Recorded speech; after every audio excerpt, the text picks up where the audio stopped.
मैं परवीन खातोला राजगुरु नवोदय क्लासेज में आप सभी का स्वागत करती हूँ। तो दोस्तों, आज हम शुरुआत करने वाले हैं मॉडल टेस्ट पेपर की। यानी जिन छात्र छात्राओं ने कक्षा 6 में प्रवेश के लिए जो फॉर्म भरा था, आवेदन भरा था जेएनवी का, जवाहर नवोदय विद्यालय का, तो उनके जो पेपर आएगा उसमें हमारे अंक गणित जो आती है उसके 20 प्रश्न आते हैं और उन 20 प्रश्नों का ही हम मॉडल टेस्ट पेपर तैयार करे हैं। जो जैसे क्वेश्चन वहां पूछे जाते हैं एग्जाम में, वैसे ही प्रश्नों का मॉडल सेट बनाया गया है। तो बारी बारी से हम रोजाना एक मॉडल टेस्ट पेपर करेंगे जब तक हमारा एग्जाम नहीं होगा। तो एग्जाम जल्दी ही आने वाला है, नजदीक आ गया है। तो उन प्रैक्टिस पेपरों से, मॉडल सेट से आप अपनी तैयारी को और बेटर बना सकते हैं। तो शुरुआत करते हैं। आज हम पहला मॉडल टेस्ट पेपर करेंगे। तो शुरू करते हैं। हमारा पहला प्रश्न है बच्चों, अंकों 2, 3, 4 तथा 5 के प्रयोग से 2 अंकीय संख्याएं बनाई जाती है, तो कुल बनी संख्याओं में से सम संख्याओं का प्रतिशत है, ये आपको बताना है। यानी इन अंकों का प्रयोग करना है और कौन से अंकों की संख्या बनानी, 2 अंकी है, जिसमें 2 अंकों यानी 2 अंकों वाली संख्या बनानी है और कुल बनी संख्याओं में से केवल सम संख्याओं का प्रतिशत आपको निकालना है। तो बहुत ही शानदार प्रश्न है। प्रतिशत भी आ गया, इसमें संख्या भी बनानी है, अंक भी दे दिए। यानी हमने जो टॉपिक पढ़ा था, संख्या और संख्या पद्धति और प्रतिशत पढ़ा था, दोनों का मिलाकर एक प्रश्न बन गया। बहुत ही शानदार प्रश्न है। ऐसे ही प्रश्न वहां पर पूछे जाते हैं। तो देखिए, अंक है हमारे पास 2, 3, 4, 5। इन अंकों से बनानी है, केवल 2-2 अंकीय बनानी है। तो कुल कितनी बनेगी और उनमें से सम का हमें प्रतिशत निकालना है। ठीक है, तो बनाते पहले 2 को लेकर बनाते हैं। तो 2 को लेंगे, 2 के साथ 3 लिया तो 1 तो बन गई 23। 2 के साथ 4 को लिया तो 1 बन गई 24। 2 के साथ 5 को लिया तो 1 बन गई 25 और 2 के साथ फिर 2 को लिया तो 1 बन गई 22। ठीक है, 2 से तो हमारी ये बन गई। अब अंक 3 को भी लेकर बनाते हैं। तो 3 के साथ 2 को लेते हैं तो 1 तो बन गई 32। 3 के साथ 4 को लेते हैं तो बन गई 34 और 3 के साथ अगर 5 को लेते हैं तो हो गई 35 और 3 के साथ 3 को लेते हैं तो 1 बन गई 33। ठीक है, समझ में आ रहा है साथियों? आपको दोस्तों समझ में आ रहा है? बच्चों समझ में आ रहा है? ठीक है, अब 4 से बनाते हैं। तो 4 के साथ 2 लेंगे तो 1 बन गई 42। 4 के साथ 3 को रख देंगे तो 1 बन गई 43। 4 के साथ 5 को रखेंगे तो बन गई 45 और 4 के साथ 4 को रखेंगे तो बन गई 44। 4 से बन गई। अब 5 से बनाते हैं। अंक हमारा 5 है, उससे बनाते हैं। तो 5 के साथ 2 रखते हैं तो 1 बन गई 52। 5 के साथ 3 रखते हैं तो 1 बन गई 53। 5 के साथ 4 रखते हैं तो बन गई 54 और 5 के साथ 5 को रखते हैं तो बन गई 55। अब इनके अलावा कोई भी 2 संख्या हमारी नहीं बनती है। अगर आप उल्टा सुल्टा कैसे भी जमा लो, वो सब संख्याएं हमारी बन चुकी है। 2 अंकों की जितनी बन सकती थी वो कंप्लीट बन गई है। ठीक है, अब क्या पूछा है? कुल संख्या बन गई, ये तो हमें पता चल गया। तो कितनी बनी गिन लेते हैं। 4, 4, 8, 4, 3, 12, 4 चौक 16। यानी कुल संख्याएं बराबर है हमारे 16 आ गई। अब यहाँ क्या पूछा है? में से सम संख्याओं का प्रतिशत। किसका पूछा है बच्चों? सम संख्याओं का प्रतिशत। तो सम संख्या किसे कहते हैं हमने पढ़ा था। जो भी ये मॉडल टेस्ट पेपर डायरेक्ट हल कर रहा है वो पहले राजगुरु नवोदय क्लासेस के चैनल पर जो भी वीडियो है, इससे संबंधित जितने भी पार्ट मैंने बनाए थे उन सबको देखिए, तो आपको ये मॉडल टेस्ट पेपर बहुत ही आसान लगेंगे। तो सम संख्याएं किसे कहते हैं? तो जिस संख्या का इकाई का अंक, इकाई का अंक 0, 2, 4, 6 और 8 होता है, वो हमारी सम संख्या होती है। तो सम संख्या में चार्ट नहीं है, तो इसमें इकाई का अंक 3 है तो ये तो नहीं होगी। इसमें 4 है तो 1 तो हो जाएगी 24। 25 में इकाई का अंक 5 है तो नहीं होगी। 22 में इकाई का अंक 2 है तो ये भी हमारी सम संख्या होगी। 32 में इकाई का अंक 2 है तो 32 हो जाएगी। 34 में इकाई का अंक 4 है तो ये भी हो जाएगी। 35 में इकाई का अंक 5 है, नहीं होगी। 33 में इकाई का अंक 3 है, नहीं होगी। 42 में इकाई का अंक 2 है, हो जाएगी। 43 में इकाई का अंक 3 है, नहीं होगी। 45 में इकाई का अंक 5 है, नहीं होगी। और 44 में इकाई का अंक 4 है, ये भी हो जाएगी। 52 में इकाई का अंक 2 है, तो ये हो जाएगी। 53 में इकाई का अंक 3 है, नहीं होगी। 54 में इकाई का अंक 4 है, ये भी हो जाएगी। और 55 में इकाई का अंक 5 है, तो ये भी नहीं होगी। तो जिनमें इकाई में 0, 2, 4, 6, 8 होगा वही हमारी सम होगी। तो हमने चार्ट ली सम संख्याएं, तो कितनी हो गई? 1, 2, 3, 4, 5, 6, 7, 8। तो सम संख्याएं कितनी हो गई हमारी? 8 हो गई। सम संख्याएं बराबर 8 हो गई है। ठीक है, अब हमें क्या पूछा है? सम संख्याओं का प्रतिशत पूछा है। क्या पूछा है? सम संख्याओं का प्रतिशत। सम संख्याओं का प्रतिशत। तो आप बिना निकाले भी बता सकते हैं कि 16 संख्याएं थी, 16 में से 8 सम है, यानी 16 की आधी है। इसका मतलब प्रतिशत की भी आधी, यानी पूरा प्रतिशत कितना होता है? 100। तो 100 का आधा क्या हो गया? 50% है। तो अगर नहीं आपको समझ में आया तो देखिए बच्चों, इधर प्रतिशत हमें निकालना है किनका? सम संख्याओं का। तो जिनका निकालते हैं उसको तो कहाँ रखते हैं? ऊपर अंश के रूप में। ठीक है, और कुल संख्याएं कितनी थी? किसमें से निकाल रहे हैं? 16 में से। तो 16 हमारी आ जाएगी नीचे और गुणा में 100। ठीक है, 8 एकम 8, 8 दूनी 16, 2 एकम 2, 2 से पंजे 10 और 0 मान गया, भाग टूट गई 0। तो क्या आ गया हमारा आंसर? 50%। क्या आ गया? 50%। यानी कुल बनी संख्याओं में से सम संख्याओं का प्रतिशत क्या हो गया? 50%, 50%। ठीक है, आगे आपको समझ में? आगे बढ़ते हैं। अगला प्रश्न है बच्चों कि 5314 को 13 से भाग करने पर क्या शेषफल प्राप्त होता है? क्या पूछा है आपसे? शेषफल क्या होने वाला है जब 5314 को 13 से भाग करेंगे, यानी इसमें जब 13 का भाग लगाएंगे तो शेषफल क्या होता है बच्चों? तो जिसका भाग लगाया जाता है, 13 का हमें भाग लगाना है किसमें? 5314 में। तो 13 जिसका भाग लगाया जाता है उसको तो बोलते हैं बच्चों भाजक। क्या बोलते हैं? भाजक। और जिसमें भाग लगाया गया है, इसके किसके अंदर लगाया गया है भाग? 13 का 5314 में। तो ये हमारा भाज्य हो जाएगा। और जितनी बार यहाँ भाग जाएगा वो हमारा क्या हो जाएगा? भागफल। क्या होता है? भागफल। और जो नीचे बच जाता है उसे कहते हैं हम, क्या कहते हैं बच्चों? शेषफल कहते हैं। क्या कहते हैं? शेषफल। ठीक है, तो हमें ये शेषफल ही पूछा है, जो पूछा है हमें वही जवाब देना है। ठीक है, तो 13 का भाग 5 में लगाएंगे तो नहीं जाएगा। क्यों नहीं जाएगा? क्योंकि 13 बड़े हैं, 5 छोटे हैं। तो 3 को लेंगे, 53 हो गया। 13 का भाग 53 में चला जाएगा क्योंकि 53 बड़े हैं। तो 13 चौक 52, 13 पंजे 65 बड़े हो जाएंगे। तो कितनी बार गया हमारे? 4 बार। 13 चौक 52। ठीक है, घटाएंगे, 3 में से 2 गया 1, 5 में से 5 गए तो 0। आगे उतारे 1, कितने हो गए बच्चों? 11 हो गए। क्या 13 का भाग 11 में जा रहा है? क्या 13 का भाग 11 में नहीं जाएगा क्योंकि 11 क्या है? छोटे हैं। तो आगे उतारने पर जब भाग नहीं जाता, आगे हमने एक अंक उतारा, उस अंक के उतारने के बाद अगर भाग नहीं जाता तो हमारा भाग टूट जाता है, यानी भाग टूट की 0 हम लगाते हैं और उसके बाद फिर आगे वाली संख्या उतारते हैं। तो आगे वाला अंक है हमारे 4। अब हो गए 114। अब 13 का भाग आराम से इसमें चला जाएगा। तो 13 अट्ठे 104 और 13 नाम का 117। तो वो तो बड़े हो जाएंगे 117। तो कितनी बार गया? 8 बार। 13 अट्ठे 104, 13 अट्ठे 104। तो 4 में से 4 गए 0, 1 में से 0 गया तो 1 और 1 में से 1 गया तो 0। तो यानी शेषफल कितना बच गया हमारे? शेषफल कितना बच गया हमारे? 10 बच गया। तो हमें यही तो पूछा था शेषफल कितना आएगा। तो बी हमारा सही हो जाएगा बच्चों। क्या हो जाएगा? बी हमारा सही हो जाएगा, 10 शेषफल आ जाएगा। आगे है अगला प्रश्न है बच्चों कि 11 के प्रथम 7 गुणजों का योग है। 11 के प्रथम 7 गुणजों का योग। तो गुणज किसे कहते हैं प्यारे बच्चों? गुणज किसे कहते हैं? तो जब हम पहाड़ा लिखते हैं, यानी जैसे हम 2 के गुणज लिखें, अगर 2 के हमें गुणज लिखना है यानी मल्टीपल जिसे हम कहते हैं, क्या कहते हैं? मल्टीपल।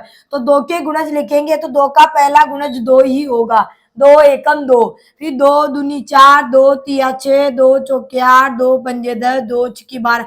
इस तरीके से आगे हम करते हैं, अनंत तक कर सकते हैं। अनंत का मतलब जिसका कोई अंत नहीं हो, यानी अनंत तक ये चलते हैं। ठीक है, तो यहाँ तो हमें 11 के पूछे, वो भी प्रथम। प्रथम का मतलब शुरू से। तो किसी भी संख्या की जब हम गुणज लिखते हैं तो स्वयं वो संख्या अपना एक पहला गुणज होती। क्या होती है? स्वयं जो संख्या की हम गुणज निकाल रहे हैं वो अपना पहला ही गुणज होती है। तो यहाँ 7 के गुणज निकालने हैं, यानी 11 का पहाड़ा 7 बार बोलना है और उसको जोड़ना है। तो यहाँ तो 7 ही पूछे हैं दोस्तों। प्यारे बच्चों, यहाँ 7 ही गुणज पूछे हैं। अगर मान लो 11 के प्रथम 50 गुणजों का पूछ लेते, 11 के प्रथम 50 गुणजों का पूछ लेते, तो भी 11 का पहाड़ा 50 बार लिखना पड़ता, यानी 50 तक चलना पड़ता आगे तक हमें, और फिर उनको जोड़ते तो काफी समय लग जाता।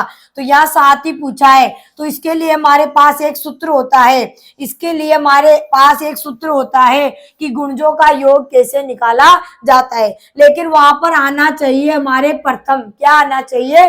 प्रथम। तो के प्रथम एन गुणजों का योग बराबर क्या होगा बच्चों? ध्यान से देखिएगा सूत्र। के N bracket N plus 1 bracket बंद बटा में 2।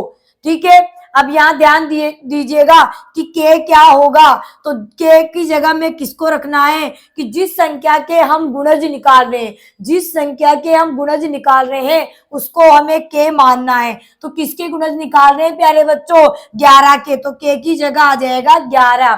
ठीक है, यहाँ कोई निशान नहीं है के और एन के बीच में। तो जब निशान नहीं होता तो गुणा का निशान माना जाता है। ठीक है, तो यहाँ पर अब एन आ गया। अब एन की जगह क्या रखना है? तो कितने गुणज निकाल रहे हैं हम? तो प्रथम 7 गुणज निकाल रहे हैं, तो एन की जगह क्या रखेंगे प्यारे बच्चों? 7 रखेंगे। क्या रखेंगे? 7। फिर ब्रैकेट का निशान। अब एन की जगह यहाँ 7 रखा था, तो ये भी तो एन है, तो यहाँ पर भी हम 7 रखेंगे, प्लस 1 ब्रैकेट बंद और बटा में 2। यहाँ तक समझ में आया? आगे हल करते हैं। तो 11 को 7 से गुणा किया तो 11 7 77।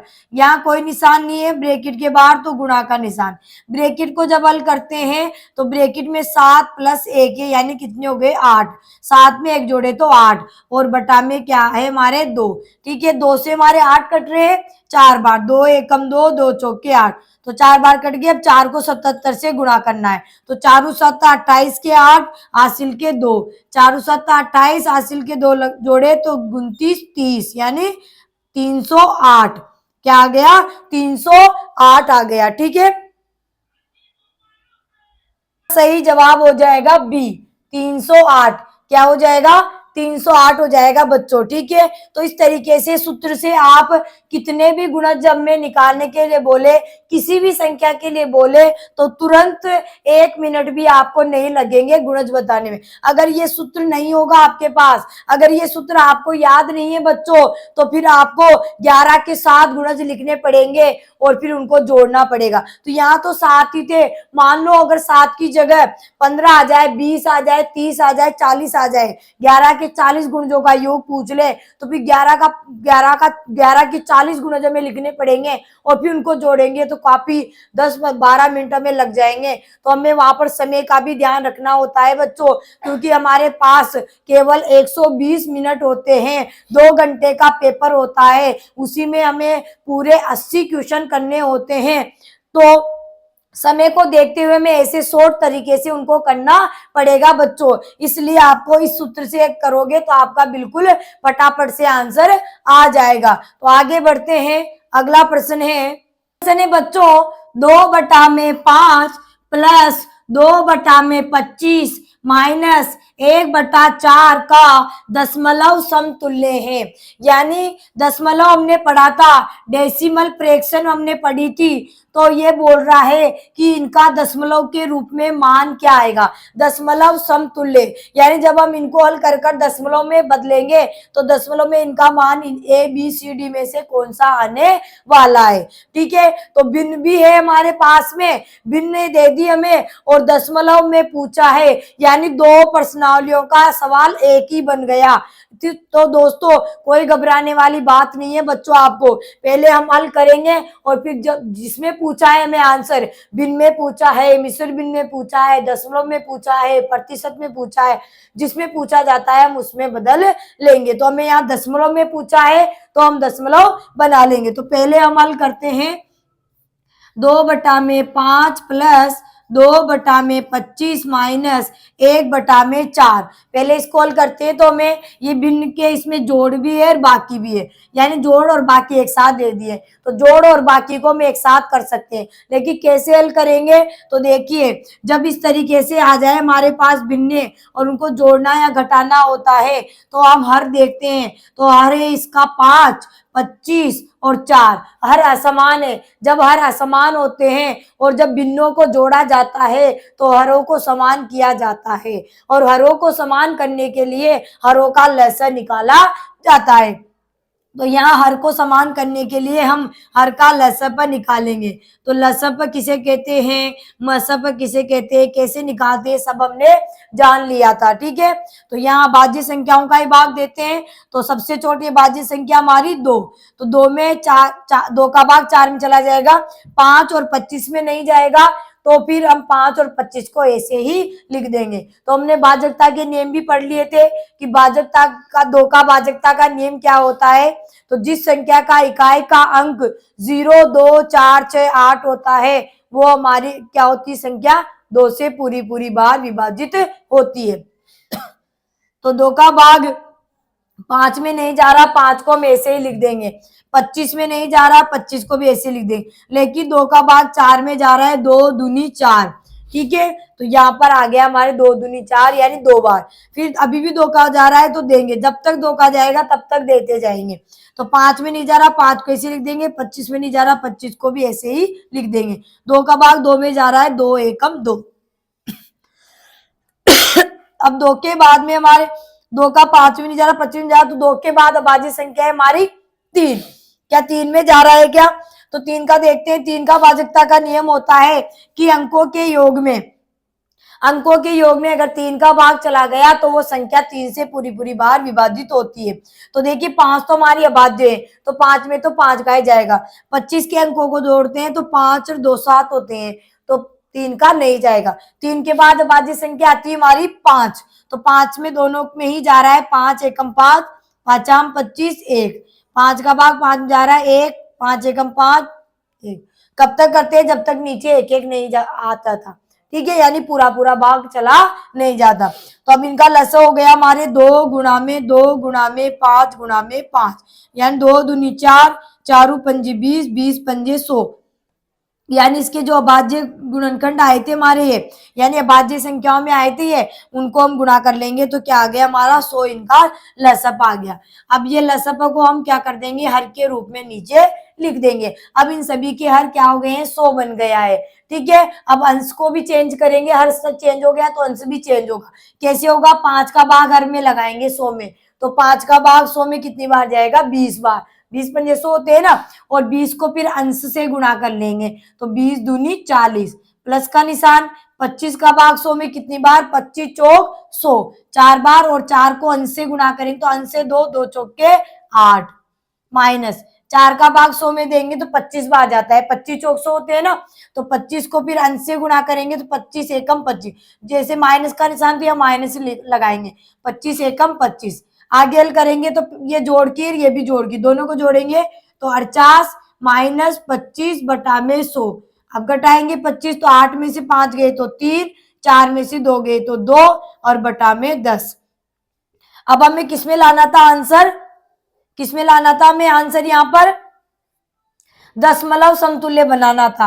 तो जब हर में हमारे 2 जीरो आ गए यानी 100 आ गए, तो 2 जीरो आ गया तो हम इकाई छोड़कर 2 अंकों के बाद दशमलव लगा देंगे, तो 1 और 2 अंक के बाद यानी 0.23 यानी 0.23, या इसको हम आगे जीरो भी लगा सकते हैं, कोई दिक्कत नहीं लगाओ तो भी कोई दिक्कत नहीं है। तो हमारा दशमलव समतुल्य में इसका मान क्या आ गया, 0.23, 0.23, यानी सी हमारा सही जवाब हो जाएगा बच्चों। क्या हो जाएगा, सी हमारा सही जवाब हो जाएगा। अगला प्रश्न है बच्चों यदि 2.55 गुणा में 0.55 बराबर 1.275 है तो 255 गुणा में 0.5 का मान है, आपको बताना है। तो ये प्रश्न दशमलव से है, बहुत ही इंपॉर्टेंट है। जितने भी आप पहले के जो हुए पेपर है 2015, 16, 17 इसमें हुए प्रश्नों को आप देखोगे तो आपको ये प्रश्न 100% मिलेगा।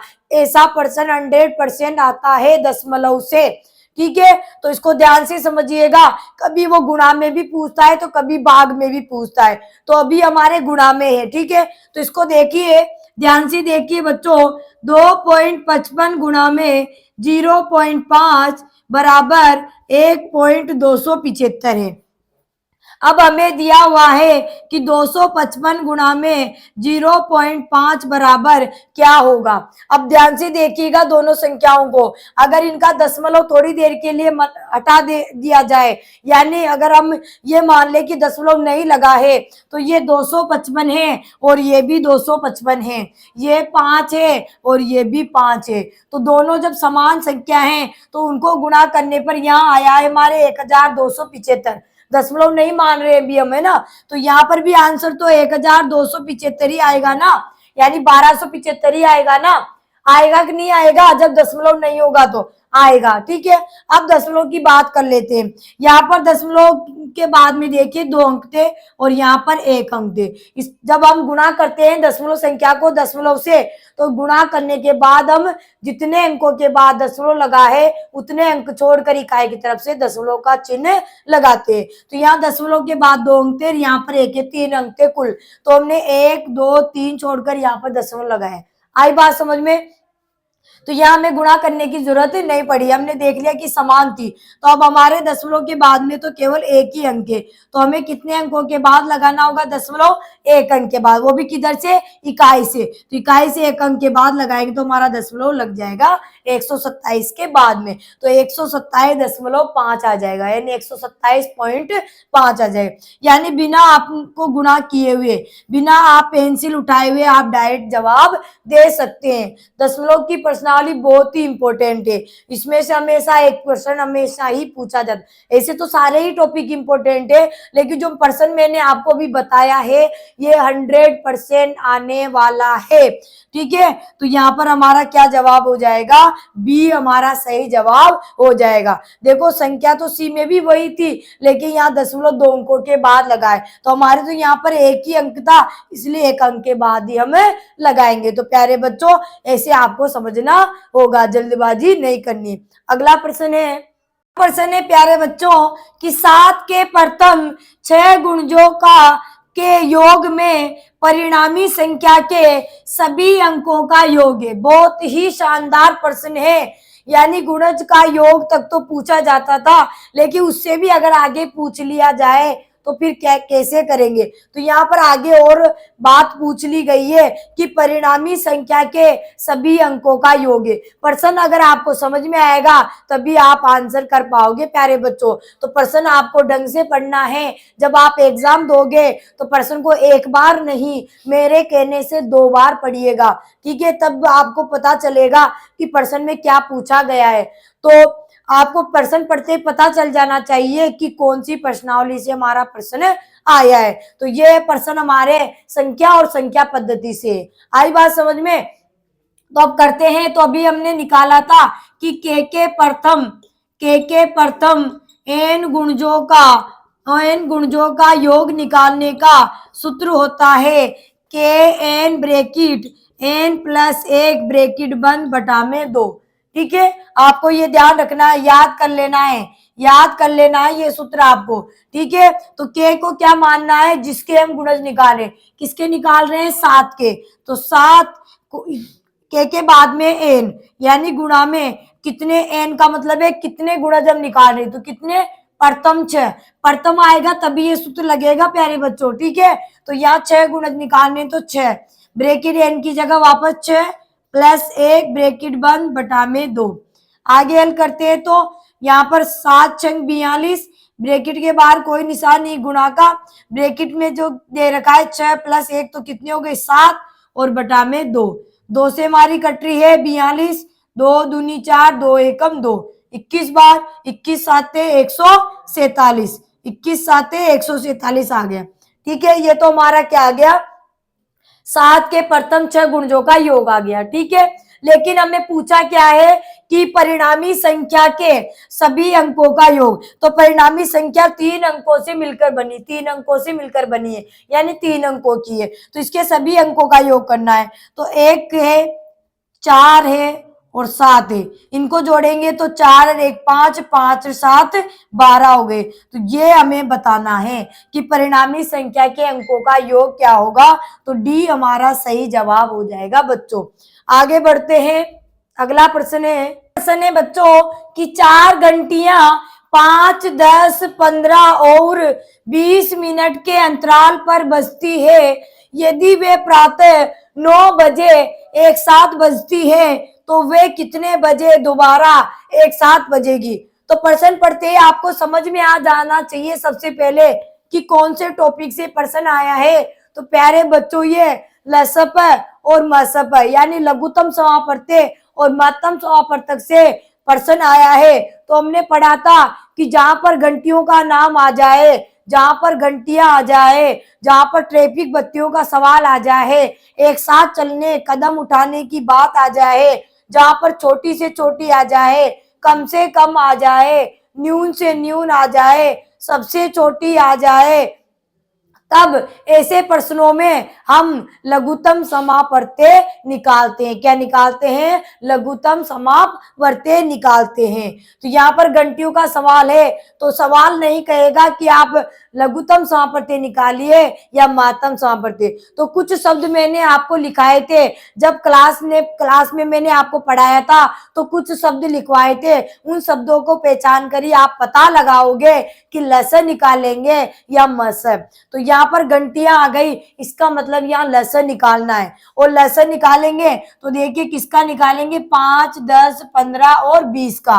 ठीक है, तो यहाँ पर हम निकालते हैं लसन 5, 10, 15 और 20 का, वो भी भाग विधि से। ठीक है, तो सबसे पहले हम 2 का भाग देंगे, सबसे छोटी अभाज्य संख्या 2 ही है, क्योंकि अभाज्य संख्याओं का ही भाग लगाते हैं ना। तो 2 का भाग 10 में जाएगा, 20 में भी जाएगा, 5 15 में नहीं जाएगा, इनको हम ऐसे ही लिख देंगे, 2 पंजे 10, 15 में नहीं गया, 2 दाई 20। अब 2 का भाग 10 में जाएगा, तीनों में नहीं जाएगा, तो उनको हम ऐसे ही लिख देंगे, जब तक 2 का जाएगा तब तक 2 का देते रहेंगे, 2 पंजे 10। अब 2 का नहीं जा रहा है, क्योंकि चारों में ही 2 का नहीं जा रहा है, तो 2 के बाद अभाज्य संख्या आती है 3। तो 3 देखो, 5 5 5, तो 5 हमारी अभाज्य संख्या है, तो 5 में तो स्वयं का ही यानी अपने 5 का ही जाएगा, लेकिन 15 में 3 का जाता है तो 3 का हम देंगे, 5 में नहीं जा रहा ऐसे लिख देंगे, 5 में नहीं जा रहा ऐसे ही लिख देंगे, 3 में देंगे, 3 पंजे 15। ठीक है, और 5 में नहीं जा रहा, 5 को ऐसे ही लिख देंगे। अब 5 5 5 5 आ गई चारों जगह, तो इनमें 5 का ही जाएगा, 5 एकम 5, 5 एकम 5, 5 एकम 5 और 5 एकम 5। तो हमारा इनका लसक क्या आ गया, 2 गुणा में 2 गुणा में 3 गुणा में 5, 2 दूनी 4, 4 त्री 12, 12 पंजे 60। अब देखिए घंटे किस अंतराल पर बज रही थी, मिनट पर, तो हमारा आंसर भी क्या आएगा, मिनट में। अगर यहाँ बच्चों ध्यान देना, अगर यहाँ सेकंड है तो फिर हमारा आंसर भी लसक सेकंड में ही आएगा। तो यहाँ मिनट थी तो हमारे आ गया 60 मिनट। अब घंटियां कितने बजे बजी थी, सुबह प्रातः 9 बजे बजी थी। कितने बजे बजी थी, 9 बजे। अब 60 मिनट बाद बजेगी, तो 60 मिनट का मतलब क्या होता है प्यारे बच्चों, 1 घंटा, क्योंकि 1 घंटे में 60 मिनट होते हैं, 1 घंटे में 60 मिनट होते हैं, तो 60 मिनट बराबर क्या बन जाएगा, 1 घंटा बन जाएगा। ठीक है, तो 9 में अगर हम 1 घंटा जोड़ देंगे और 0 0 मिनट है, तो 0 0 और 10, यानी 10 बजे घंटियां फिर दोबारा एक साथ बजेगी। 4 घंटियां थी, वो 10 बजे फिर एक साथ हमारी बजना शुरू कर देगी। तो हमारा सही जवाब हो जाएगा ए, यानी 10 बजे फिर वो दोबारा एक साथ बजेगी। अगला प्रश्न है हमारा कि 76 - 15 गुणा में मझला ब्रैकेट 13 माइनस छोटा ब्रैकेट 6 गुणा में 2 छोटा ब्रैकेट बंद मझला ब्रैकेट गुणा में 3 को सरल करने पर परिणाम आता है। यानी क्या आएगा जब हम इसको हल करेंगे। तो ऐसा जो प्रश्न आया है वो कहाँ से आया है, हमारा बोर्डमास के नियम से। यानी संख्याओं का सरलीकरण जब हम करते हैं तो वहां बोर्डमास के नियम से उनका सरलीकरण हम करते हैं। तो कहाँ से आया ये, सरलीकरण से। ठीक है, तो बोर्डमास का सवाल भिन्नों से भी आ सकता है, दशमलव से भी आ सकता है और साधारण संख्याओं से भी आ सकता है। तो उसको हमने अच्छे से क्लास में बहुत अच्छे से कर लिया था और काफी बड़े बड़े प्रश्न उसके हमने बोर्डमास के हल भी किए थे। ये बहुत ही छोटा सा प्रश्न आपके सामने है, तो आपको बोर्डमास का नियम ढंग से लगाना है, BODMAS। तो बोर्डमास के नियम का मतलब होता है कि जब इस तरीके से व्यंजक आपके सामने आ जाए तो सबसे पहले ब्रैकेट हल करते हैं। तो इसमें भी ब्रैकेट हमारे 4 प्रकार के होते हैं, रेखीय ब्रैकेट, छोटा ब्रैकेट, मझला ब्रैकेट और बड़ा ब्रैकेट। तो सबसे पहले मझले को, फिर छोटे को, फिर ये पहले रेखीय कोष्टक को, फिर छोटे को, फिर मझले को और फिर बड़े को अमल करते हैं। ठीक है, उसके बाद ओ आता है, ओ का मतलब ऑफ, ऑफ यानी का। अगर का हिंदी में लिखा है तो उसको हल करेंगे। फिर डी यानी डिवीजन यानी भाग को, एम यानी मल्टीप्लीकेशन यानी गुणा को, ए यानी एडिशन फिर जोड़ को और एस यानी सब्सट्रैक्शन यानी बाकी को। इसी क्रम में हम हल करते हुए चलते हैं, तभी हमारे इस तरीके के व्यंजक हल हो पाते हैं। अगर आप उल्टा सुल्टा करोगे, पहले गुणा कर दोगे फिर बाद में जोड़ोगे, या पहले आप भाग कर दोगे फिर बाद में आप ब्रैकेट हल करोगे तो फिर गलत हो जाएगा। ठीक है, तो यहाँ पर हमारे बोर्डमास के नियम से इसको हल करेंगे। तो देखिए 76 माइनस 15 गुणा में मझला ब्रैकेट 13 माइनस छोटा ब्रैकेट 6 गुणा में 2 छोटा ब्रैकेट बंद गुणा में 3। तो ध्यान से समझिए बच्चों, तो यहाँ सबसे पहले हम देखेंगे कि ब्रैकेट भी है हमारे, गुणा है, बाकी है। ठीक है, तो ब्रैकेट भी 2 प्रकार के, एक तो मझला है एक छोटा है। तो मझला और छोटा आ गया तो पहले छोटे को करेंगे फिर मझले को। तो मझला हमारे यहाँ आपको दिख रहा होगा कि मझले में 6 गुणा में 2 है, तो जो आगे की संख्या लिख रही है उनको आगे लिख देना है, पीछे की को पीछे लिख देना है, क्रम आपको नहीं बदलना है। ठीक है, तो देखिए पहली बार में हम क्या करेंगे, छोटे ब्रैकेट को हल करेंगे। तो जो आगे लिखा था उसको हमने ऐसे कैसे लिख दिया यहाँ तक। अब इसको हल करना है तो ब्रैकेट में हमारे गुणा दे रखा है 6 गुणा में 2, तो 6 गुणा में 2 क्या होगा, 6 दूनी 12। तो छोटा ब्रैकेट हल हो गया है। अब बच गया बाहर मझला और गुणा और पीछे 3। तो पहली बार में तो हमने मझले छोटे ब्रैकेट को हल कर लिया। अब किसकी बारी है, मझले ब्रैकेट को हल करेंगे। तो यहाँ पर हम जो आगे लिख रहा था उसको वापस ऐसे ही लिख देंगे। ठीक है, अब मझले ब्रैकेट को हल करेंगे। तो मझले ब्रैकेट में दे रखे हैं दोस्तों 13 माइनस 12, यानी 13 में से 12 गए तो कितने बचेंगे, 1। तो हमारा मझला ब्रैकेट भी हल हो गया, पीछे है गुणा में 3। ठीक है, चलिए आगे बढ़ते हैं। अब हमें गुणा और बाकी दे रखे, तो गुणा और बाकी में से यानी सब्सट्रैक्शन और मल्टीप्लिकेशन से किसको हल करेंगे, पहले मल्टीप्लाई को। ठीक है, गुणा को हल करेंगे तो गुणा की ये तीनों ही दे रखी, दिख रही है आपको तीनों, 15 गुणा में 1 गुणा में 3। तो ये जो आगे लिखा है 76 माइनस, यहाँ तक हम ऐसे ही लिख देंगे। तो 15 एकम 15 और 15 × 3 = 45। ठीक है, अब गुणा हल हो गया। अब क्या बच गया, घटाना ही है, घटाएंगे 6 में से 5 गए तो 1 और 7 में से 4 गए तो 3। तो क्या आ गया हमारा इसका परिणाम, 31। क्या आ गया प्यारे बच्चों, 31। तो डी हमारा इसका सही जवाब हो जाएगा। अगला प्रश्न है, यदि एक बस 3 सही 1/4 घंटों में 104 किलोमीटर दूरी तय करती है तो इसके द्वारा 1 घंटे में तय की गई दूरी है, और दूरी किस में दे रखी है, हमें किलोमीटर में लानी है। ठीक है, कोई दिक्कत नहीं है। तो प्रश्न पढ़ते ही पता चल गया बच्चों आपको कौन सी प्रश्नावली से प्रश्न है, चाल, दूरी और समय से संबंधित। लेकिन जब इस तरीके से प्रश्न आ जाता है जहां पर 2 चीजें समान दी हुई होती है तो वहां पर हम कौन सा नियम लगाते हैं, ये आपको मैंने बताया था, एकिक नियम। कौन सा नियम, एकिक नियम। तो देखिए प्यारे बच्चों, यहाँ भी घंटे हैं और यहाँ भी घंटे हैं। एक हमें 2 बार दे रखी है, यानी ये जो घंटे हैं हमें 2 बार दे रखा है। तो कोई भी हमें जो प्रश्न आया है उसमें कोई बात हमें 2 बार बताई गई है या 2 बार दी हुई है तो वहां हम एक एक नियम लगा सकते हैं, चाहे वो साधारण ब्याज से प्रश्न आए हमारे, चाहे वो हमारे क्षेत्रफल से भी आ सकता है, चाहे हमारे चाल दूरी से आए, तो हम वहां पर एक एक नियम लगा सकते हैं। ठीक है, या फिर आप इससे ये भी कर सकते हो कि हमें समय दे रखा है और दूरी दे रखी, तो पहले चाल निकाल लेंगे और चाल के द्वारा फिर 1 घंटे में दूरी तय की गई वो भी आप निकाल सकते हो, आपकी मर्जी है। तो एक एक नियम से बहुत सरल हो जाएगा कि चूंकि 3 सही 1/4 है ना यहाँ पे, तो इसको पहले हम साधारण बना लेते हैं क्योंकि मिश्र भिन्न में है ना, तो 4 3 12 और 1 13, 13/4। तो यहाँ लिखेंगे कि चूंकि 13/4 घंटे में दूरी तय करती है कितनी, 104 किलोमीटर। इसलिए इसलिए ये चूंकि का निशान है, ये इसलिए 1 घंटे में दूरी तय होगी बराबर, तो 1 घंटे में कम होगी भाई, 13/4 में हो रही है 104, तो 1 घंटे में तो कम होगी ना, तो कम के लिए क्या करते हैं भाग, तो 104 बटा में 13/4। अब 104, अब ये बटा में यानी भाग में है 13/4, तो जब इसको ऊपर लेके आएंगे तो इसका उल्टा हो जाएगा, यानी गुणात्मक प्रतिलोम हम लिख देते हैं, तो 4/13।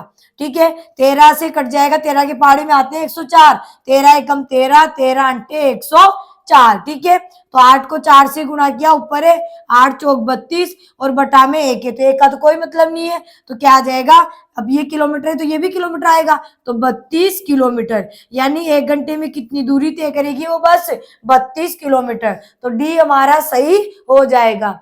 अगला प्रश्न है बच्चों, एक बतख 3 घंटे 18 किलोमीटर प्रति घंटा की चाल से उड़ी तथा अगले 2 घंटे में उसकी चाल 15 किलोमीटर प्रति घंटा थी, बतख किस औसत चाल से उड़ी, ये आपको बताना है, यानी औसत चाल हमें बतानी है। तो औसत चाल यानी चाल का सूत्र क्या होता है, दूरी बटा में समय, पढ़ा था हमने, चाल का सूत्र होता है दूरी बटा में समय, यहाँ हमें औसत चाल पूछी है, तो औसत चाल का सूत्र हो जाएगा कुल दूरी बटा में कुल समय, कुल दूरी बटा में कुल समय। तो पहले तो हमें कुल दूरी निकालनी होगी और फिर नीचे कुल समय में लिखना होगा। तो समय तो हमारे पास है 3 घंटे और 2 घंटे, लेकिन हमारे पास दूरी नहीं है, लेकिन हमें चाल दे रखी है, तो सबसे पहले हमें क्या दे रखा था, समय बराबर है 3 घंटे, क्या है, समय बराबर 3 घंटे,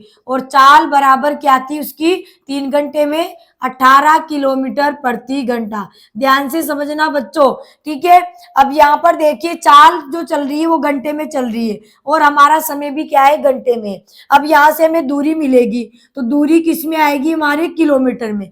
क्यों आएगी बच्चों, कि जिसमें चाल चलती है दूरी भी उसी में आती है, यानी समय और दूरी के अनुसार ही चाल हमारी बनती है और चाल के अनुसार ही दूरी और समय की इकाई हमारे आती है। ठीक है, तो दूरी निकालेंगे तो दूरी का सूत्र है चाल गुणा में समय, चाल गुणा में समय। चाल है हमारी 18 और समय है 3, तो 18 तिया 54, तो 54 किलोमीटर, यानी 3 घंटे में बतख ने 54 किलोमीटर दूरी तय की है। ठीक है, अब दोबारा समय कितना दे रखा है, अगला समय है बच्चों हमारे 2 घंटे, और 2 घंटे में बतख की क्या चाल थी, हमारे चाल बराबर थी 15 किलोमीटर प्रति घंटा, 15 किलोमीटर प्रति घंटा। तो अब यहाँ से हम दूरी निकालेंगे, तो पहले चाल इकाइयां देखते हैं, चाल में समय है घंटा और हमारा भी समय है घंटा, तो जो दूरी आएगी वो किस में आएगी, किलोमीटर में, क्योंकि चाल में भी दूरी क्या है, किलोमीटर है,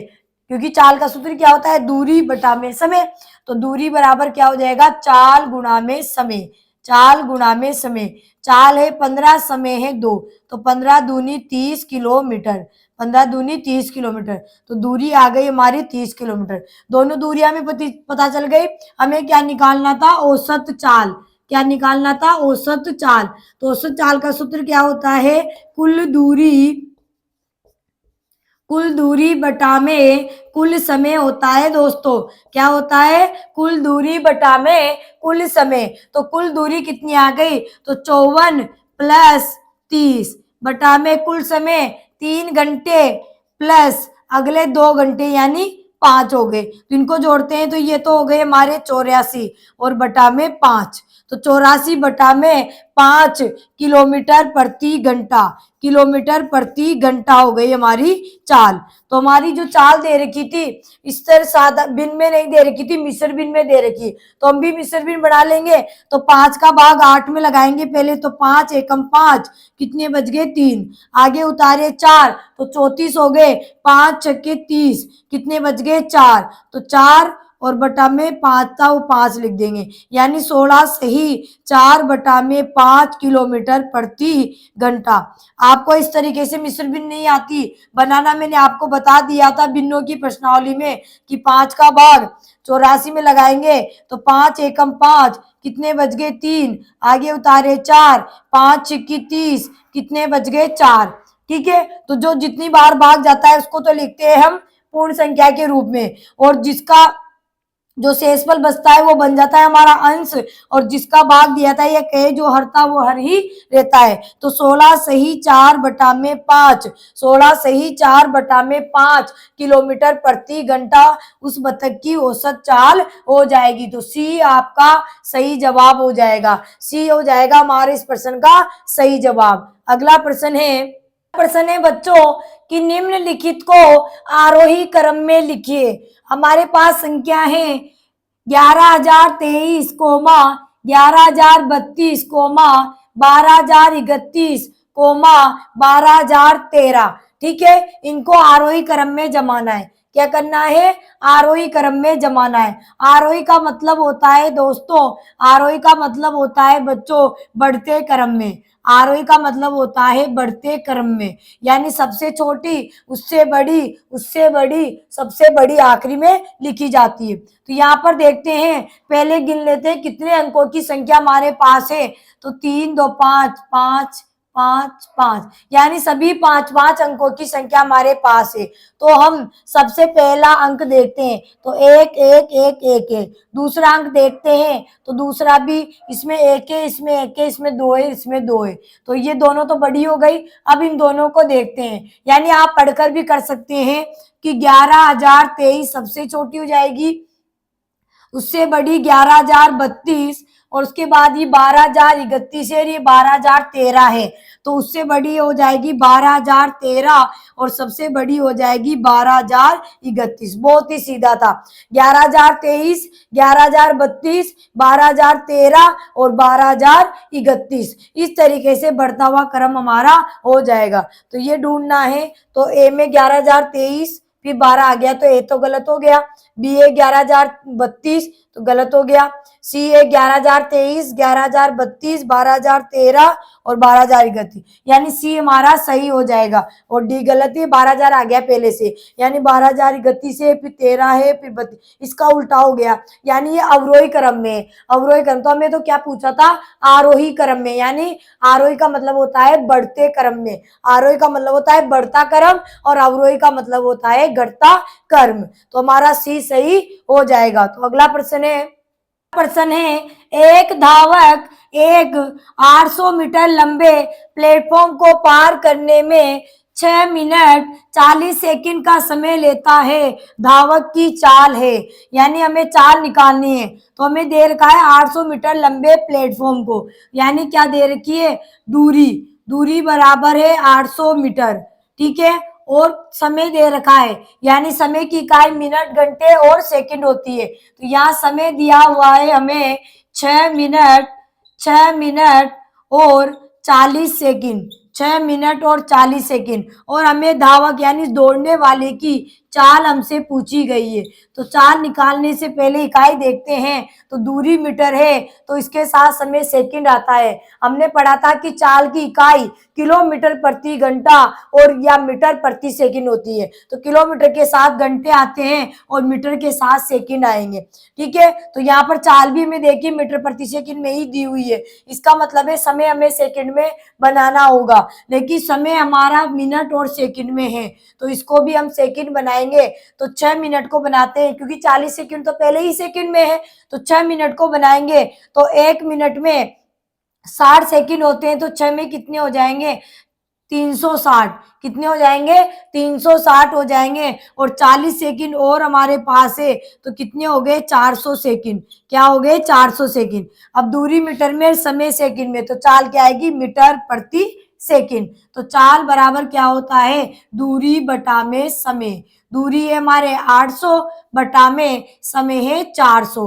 2 जीरो से 2 जीरो, 4 दूनी 8, तो 2 मीटर प्रति सेकंड, यानी धावक की चाल हो जाएगी 2 मीटर प्रति सेकंड। तो बी हमारा सही जवाब हो जाएगा। अगला प्रश्न है कि 8,000 रुपए पर 9% वार्षिक ब्याज की दर से 2 वर्षों का साधारण ब्याज है। 2 वर्षों का हमें ब्याज निकालना है तो ब्याज का सूत्र होता है मूलधन इंटू दर इंटू समय बटा में 100।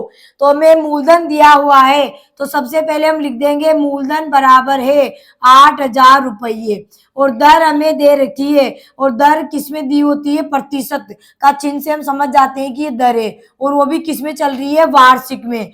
ठीक है, दर हमारी वार्षिक है और समय हमें दे रखा है 2 वर्ष। क्या दे रखा है? 2 वर्ष। ठीक है, तो इकाई देखते हैं, दर भी वार्षिक में, समय भी वर्ष में, तो कोई दिक्कत वाली बात नहीं है। हमें क्या निकालना है? ब्याज, यानी साधारण ब्याज, सिंपल इंटरेस्ट हमें निकालना है।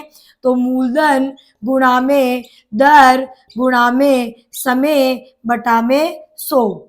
ठीक है, बटा में 100 क्यों आता है? क्योंकि दर प्रतिशत में है तो प्रतिशत के नीचे 100 लगता है ना, इसलिए। मूलधन कितना? 8,000 रुपये। दर कितनी? 9। समय कितना? 2 बटा में 100। 2 जीरो से हमारी 2 जीरो कट गई।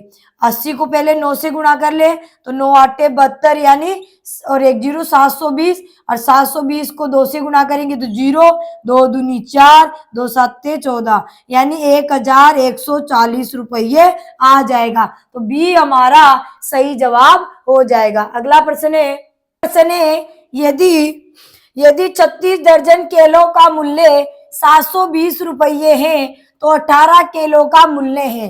तो प्रश्न पढ़ते ही बच्चों आपको समझ में आ गया होगा कि ये प्रश्न एक एक नियम से है, क्योंकि यहाँ पर 2 बातें एक जैसी है, केले हैं और यहाँ पर भी केले हैं और मूल्य हमसे पूछा है। ठीक है, यानी 2 बातें एक जैसी है, यहाँ पर केले हैं और यहाँ पर भी केले, लेकिन ध्यान दीजिएगा यहाँ केले हैं और यहाँ दर्जन में दे रखे हैं, तो हमें इकाई समान करनी होती है तभी हम उसको हल कर पाते हैं। तो यहाँ पर केले हैं, यहाँ पर दर्जन है, तो इस दर्जन को भी हम क्या बना लेंगे? केले बना लेंगे। तो 36 दर्जन बराबर कितने केले होंगे? 36 दर्जन बराबर, तो 1 दर्जन में होते हैं 12, यानी 1 दर्जन में 12 वस्तुएं होती है। जैसे 1 दर्जन पेन है, इसका मतलब है 12 पेन। 1 दर्जन केले, इसका मतलब है 12 केले। 1 दर्जन संतरे, इसका मतलब है 12 संतरे। तो 12 से गुणा करेंगे तो 12 छिकी 72, 72 के 2 हासिल के 3, 12 तिया 36, और 36 से 7 12 छिकी 72 के 2 हासिल के 7, और 12 तिया 36, 36 से 7 कितने हो गए? 43, यानी 432 केले। यानी 36 दर्जन का मतलब है 432 केलों का मूल्य में दे रखा है। तो हमें 18 केलों का मूल्य पूछा है, तो एक एक नियम से हम करेंगे कि चूंकि 432 केलों का मूल्य 432 केलों का मूल्य बराबर 720 है, इसलिए एक केले का, क्योंकि एक ही नियम में एक का मूल्य निकालते हैं तो हमें ज्यादा का मूल्य निकाल सकते हैं, तो इसलिए एक केले का मूल्य होगा, तो एक केले का मूल्य कम होगा, और कम के लिए भाग करते हैं तो 720 जो पीछे था वो तो ऊपर ही रहेगा, और 432 आगे थे वो हमारे भाग में आ जाएंगे। इसलिए अब हमें कितना पूछा है? 18, तो इसलिए 18 केलों का मूल्य बराबर 18 केलों का मूल्य बराबर क्या होगा? तो ज्यादा होगा, और ज्यादा के लिए क्या करते हैं? गुणा। तो 720 बटा में 432 गुणा में 18। ठीक है, अब काट लेते हैं, 4 से हमारे कट रहे हैं तो 4 एकम 4, 3 में भाग नहीं गया, भाग टूट गई 0, 4 आटा 32, 4 से 4 एकम 4, 3 बच गए, 4 आटा 32, और भाग टूट गई 0। ठीक है, 18 से 18 एकम 18, 18 छिक्की 108, और 6 से कट जाएगा 6 एकम 6, 6 ती 18, भाग टूट गई 0। ठीक है। तो यहाँ आ जाएगा हमारे 30 रुपये, यानी 18 किलो का मूल्य कितना आ गया, 30 रुपये आ गया। तो अगला प्रश्न, तो यहाँ पर 30 रुपये आ गए तो हमारा क्या हो जाएगा, डी सही हो जाएगा, डी हमारा इसका सही जवाब हो जाएगा। तो अगला प्रश्न है कि एक पुस्तक को 120 रुपए में खरीदकर 150 रुपए में बेचा गया, प्रतिशत लाभ क्या है। तो बच्चों प्रश्न पढ़ते ही आपको समझ में आ गया कि प्रश्न हमारे लाभ और हानि प्रश्नावली से या टॉपिक से आया है। तो अब इसको करते हैं। तो 120 में खरीदकर, तो खरीदने को क्या बोलते हैं, खरीदने को बोलते हैं क्रय मूल्य। क्या बोलते हैं, क्रय मूल्य। तो क्रय मूल्य हमारे 120 रुपये और 150 रुपए में बेचा गया, तो बेचने को बोलते हैं विक्रय मूल्य। क्या बोलते हैं, विक्रय मूल्य। विक्रय मूल्य है 150 रुपये। तो हमें प्रतिशत लाभ पूछा है, तो प्रतिशत लाभ निकालने से पहले हमें लाभ निकालना होगा कि लाभ कितने का हो रहा है। तो देखिए 120 में खरीदी गई है वस्तु 150 में बेच रहा है, तो सीधा सीधा दिख रहा है लाभ हो रहा है। कितने का हो रहा है, तो लाभ बराबर क्या होता है, विक्रय मूल्य माइनस क्रय मूल्य। विक्रय मूल्य माइनस क्रय मूल्य, यानी 150 माइनस 120 बराबर 30 रुपए। तो 30 रुपए का क्या हो गया, लाभ। हमें क्या पूछा था, लाभ प्रतिशत। तो लाभ प्रतिशत और हानि प्रतिशत, लाभ प्रतिशत और हानि प्रतिशत हमेशा बच्चों क्रय मूल्य पर निकाला जाता है। तो लाभ बटा में क्रय मूल्य और प्रतिशत में बदलना है तो गुणा में 100 हम लगा देंगे। तो लाभ कितने का, 30 रुपये का, बटा में क्रय मूल्य कितना 120 और गुणा में 100। ठीक है, 1 0 से 1 0 कट गया, 3 से 3 एकम 3, 3 चौक 12, 4 से 100 कट जाएगा, 4 दूनी 8, 2 बज गए, 20 हो गए, 4 पंजे 20, यानी 25 बार। तो 25% का लाभ क्या हो जाएगा, 25% का लाभ ए हमारा सही हो जाएगा। तो अगला प्रश्न है बच्चों कि एक आयताकार बाग का क्षेत्रफल 512 वर्ग सेंटीमीटर है। यदि इसकी लंबाई इसकी चौड़ाई की दुगनी है तो बाग का परिमाप क्या होगा, आपको बताना है। तो यहाँ पर हम बना लेते हैं, जैसे मान लो ये बाग है, ये हमारा बाग है जिसका क्षेत्रफल हमें दिया हुआ है, क्षेत्रफल बराबर है 512 वर्ग सेंटीमीटर। 512 वर्ग सेंटीमीटर है और कहा गया है कि यदि इसकी लंबाई, इसकी जो लंबाई है वो क्या बोल रहा है कि चौड़ाई की दुगनी है। तो हमारे पास न लंबाई है न चौड़ाई है, तो फिर हमें मानना पड़ेगा। तो हम यह मानेंगे कि माना की चौड़ाई बराबर 1 सेंटीमीटर है। देखो क्षेत्रफल सेंटीमीटर में है तो हम भी सेंटीमीटर ही विमाए मानेंगे। तो यहाँ बोल रहा है कि लंबाई इसकी चौड़ाई की दुगनी है, तो चौड़ाई हमने x मान ली, चौड़ाई हमारी 1 सेंटीमीटर है, तो लंबाई क्या हो जाएगी प्यारे बच्चों, 2x। क्या हो जाएगी, 2x सेंटीमीटर, क्योंकि दुगनी करना है ना, दुगनी का मतलब 2 से गुना करना, 3 गुनी का मतलब 3 से गुना करना, 1.5 गुनी का मतलब 1.5 से गुना कर देना है। तो चौड़ाई अगर 1 से, तो लंबाई क्या हो जाएगी, 2x सेंटीमीटर। ठीक है, लंबाई चौड़ाई आगे में क्षेत्रफल दे रखा है, तो क्षेत्रफल दे रखा है, तो क्षेत्रफल के सूत्र में जब हम लंबाई चौड़ाई को रखेंगे तो यहाँ हमें x का मान मिल जाएगा। जब x का मान आ गया तो लंबाई चौड़ाई भी आ जाएगी, और लंबाई चौड़ाई आ जाएगी तो फिर हम इसका परिमाप भी निकाल लेंगे। तो यहाँ पर चौड़ाई अगर 1 हो गई तो लंबाई क्या हो जाएगी हमारी, 2x सेंटीमीटर। ठीक है, ये दोनों हमने मान लिया। ये तो बोला था इसने कि लंबाई क्या है, चौड़ाई की दुगनी, तो चौड़ाई 1 से तो लंबाई 2x हो जाएगी। ठीक है, अब क्षेत्रफल हमें दे रखा है, तो आयत का क्षेत्रफल का सूत्र क्या होता है, जो बाग है वो आयताकार है तो उसका सूत्र हो जाएगा लंबाई गुणा में चौड़ाई।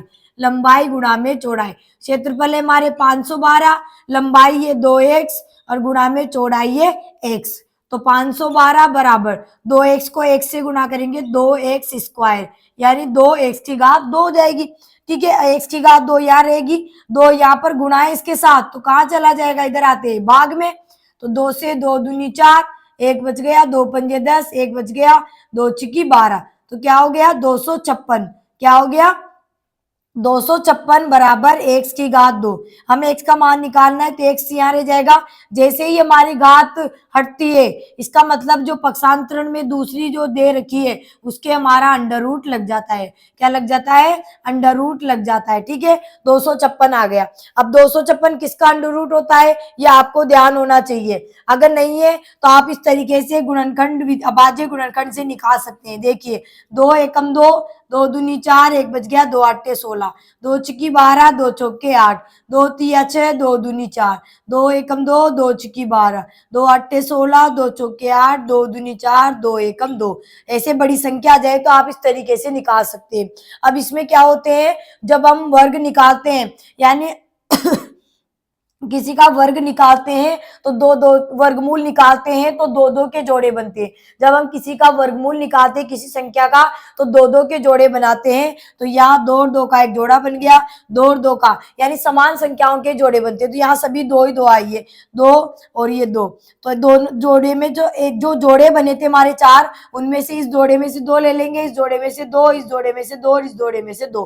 तो 2 गुणा में 2 गुणा में 2 गुणा में 2, तो 2 दूनी 4, 4 दूनी 8, 8 दूनी 16, यानी 16 का वर्ग होता है 256। या कह सकते हैं कि 256 का वर्गमूल होता है 16। ठीक है, तो 256 किसका अंडर रूट होता है? 16 का। तो यहाँ पर हम लिख देंगे 16। इस तरीके से भी आप कर सकते हैं। ठीक है, तो 16 बराबर क्या हो जाएगा? x। x का मान क्या आ गया हमारा? 16। 256 किसका अंडर रूट? 16 का। ठीक है, 16 आ गया। अब 16, अब x किसको माना था हमने? चौड़ाई को। तो चौड़ाई आ गई हमारी 16 सेंटीमीटर और लंबाई को क्या माना था? 2x। तो 2 गुणा में x का मान 16, तो 16 दूनी 32 सेंटीमीटर। अब हमारे पास लंबाई भी आ गई और हमारे पास चौड़ाई भी आ गई। हमने तो क्या पूछा था? परिमाप। उस भाग का परिमाप क्या होगा? तो परिमाप का मतलब है सभी भुजाओं को जोड़ लेना, यानी लंबाई चौड़ाई जोड़ लेना। इसका मतलब सूत्र क्या बन गया? 2 ब्रैकेट लंबाई प्लस चौड़ाई, यानी 2 बार लंबाई और 2 बार ही चौड़ाई।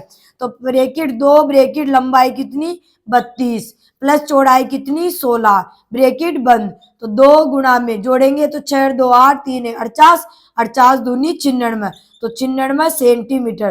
तो क्या आ जाएगा हमारे उस भाग का परिमाप? 96 सेंटीमीटर। तो हमें परिमाप पूछा था तो हमारा डी सही जवाब हो जाएगा। अगला प्रश्न है लंबाई यानी एल यानी लेंथ 12 सेंटीमीटर, चौड़ाई यानी ब्रीथ 10 सेंटीमीटर तथा ऊंचाई यानी हाइट बराबर 8 सेंटीमीटर वाले एक घनाभ का आयतन है। घनाभ दे रखा है, उसकी लंबाई दे रखी, चौड़ाई दे रखी, ऊंचाई दे रखी। हमें पूछा है आयतन। तो घनाभ का आयतन निकालने का क्या सूत्र होता है? हमने पढ़ा था लंबाई गुणा में चौड़ाई गुणा में ऊंचाई, लंबाई गुणा में चौड़ाई गुणा में ऊंचाई। लंबाई, अब देखिए इकाइयां देख लेते हैं। तो सेंटीमीटर सेंटीमीटर सेंटीमीटर तीनों ही समान है। अगर नहीं होती तो पहले समान करते, उसके बाद ही हम हल करते।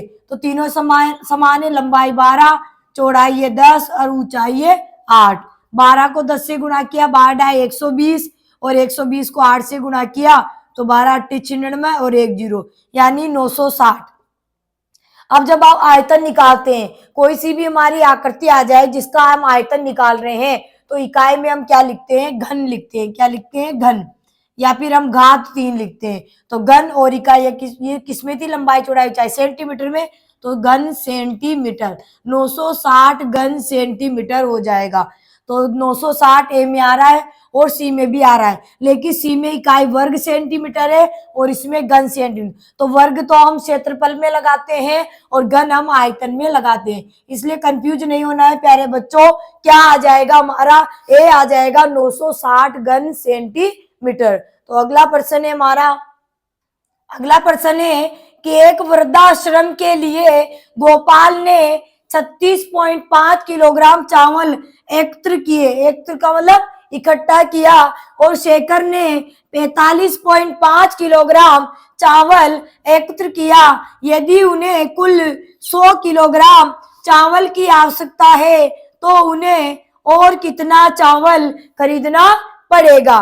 ठीक है, तो यहाँ पर अभी हम पहले उनका टोटल निकालते हैं कि गोपाल और शेखर ने कितना चावल एकत्रित किया। तो गोपाल ने कितना एकत्रित किया है? 36.5 किलोग्राम। ठीक है, और शेखर ने कितना इकट्ठा किया है? शेखर ने किया है 45.5 किलोग्राम। तो दोनों के मिलाकर कितना एकत्रित किया?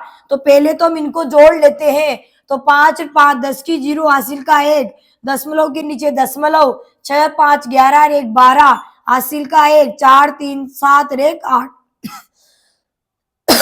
यानी 82.0। 82.0 का मतलब है 82 किलोग्राम। 82.0 का मतलब क्या हुआ? 82 किलोग्राम चावल तो दोनों ने मिलकर इकट्ठे कर लिए। ठीक है, अब उन्हें 100 किलोग्राम की आवश्यकता थी, तो कितना और खरीदना पड़ेगा? तो फिर हम क्या करेंगे कि 100 किलोग्राम, प्यारे बच्चों 100 किलोग्राम में से 82 किलोग्राम को घटा लेंगे तो अपने कितने आ जाएंगे? 18 किलोग्राम। क्या आ जाएंगे? 18 किलोग्राम। तो बी ऑप्शन हमारा सही हो जाएगा कि उन्हें 18 किलोग्राम चावल और खरीदने पड़ेंगे। तो अगला प्रश्न है, तो लास्ट प्रश्न है दोस्तों हमारा कि 12 पुरुष और 15 स्त्रियां एक कार्य को 10 दिनों में समाप्त कर सकते हैं, उसी काम को 7 पुरुष तथा 10 स्त्रियां मिलकर कितने दिनों में समाप्त करेंगे? तो एक तरीका तो होता है इसे प्रश्न कॉल करने का कि 12 पुरुष या 15 स्त्रियां, यहाँ पे 12 पुरुष या 15 स्त्रियां एक कार्य को 10 दिनों में समाप्त कर सकते हैं, तो उसी काम को 7 पुरुष तथा 10 स्त्रियां मिलकर कितने दिनों में समाप्त करेंगे? तो देखिए दोस्तों, एक तो ये कर सकते हैं कि पुरुष से स्त्रियां बना सकते हैं या स्त्रियों से पुरुष बनाकर हम निकाल सकते हैं, तो वो काफी लंबा हो जाता है। तो एक बहुत ही शॉर्ट तरीका है, ऐसा सवाल जब आ जाए स्त्रियां पुरुष, पुरुष या आदमी, आदमी या बच्चे आ जाए, तो उसके लिए एक सूत्र होता है हमारे पास, कुल दिन बटा में M2 बटा में M1 प्लस W2 बटा में W1। इस सूत्र से हम करेंगे तो हमारे पास समय निकलकर आ जाएगा। बहुत ही शॉर्ट एंड स्वीट तरीका होगा ये हमारे लिए। तो यहाँ पर देखिए, अब कुल दिन तो हमारे पास दे रखे 10 दिनों में करते हैं। अब M2, ठीक है ना, तो ये तो क्या हो गया हमारे 12 पुरुष, ये तो हो गए M1, और यहाँ पर ये 15 स्त्रियां हो गई हमारे W1।